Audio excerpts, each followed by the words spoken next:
अस्सलाम वालेकुम नाज़रीन। MW न्यूज़ में ब्रेकिंग न्यूज़ खणी आया आहियूं त मिसण में गटर नालियूं पलटी पियूं, रोज़ रस्ता गंदे पाणी सां भरिजी विया।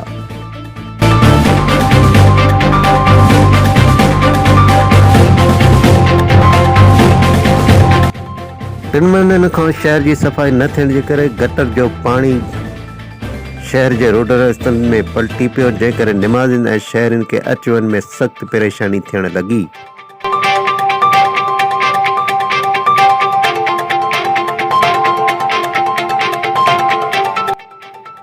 टिनि महीननि खां सफ़ाई अमलो मिसणोडी में न पहुचण जे करे शहरवासी पंहिंजी मदद पाण तहत गटर नालियूं साफ़ करण लॻा ऐं गंद किचिरो ॿोहारण लॻा। PMO झंडोमरी ऐं ज़िले इंतिज़ामिया अखियूं पूरे छॾियूं।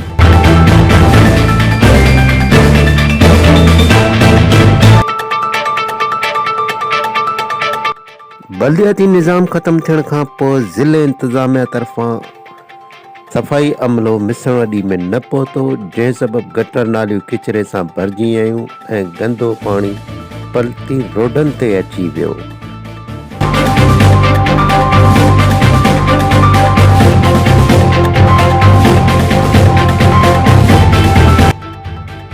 मिसणवडी शहर जी मुस्लिम कमर्शियल बैंक, पुराणी बैंक, मिसण थाणे, जामे मस्जिद जी खटी ऐं पुराणी शाही बाज़ार में पाणी शाख जीअं वहण लॻो।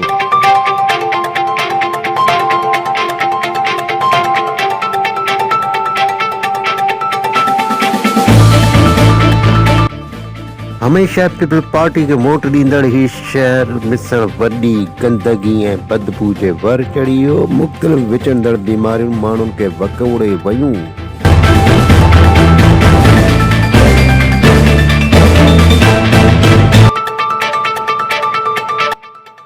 शहर में वधंदड़ गंदगी बाबति एहतजाज ऐं दरख़्वास्तूं खोड़ सारियूं ॾिनियूं वयूं, लेकिन PMO झंडोमरी ऐं ज़िले इंतिज़ामिया का बि तवजह न ॾिनी। शहर गंदगी जो ठेर ऐं बदबू जे हवाले थी वियो।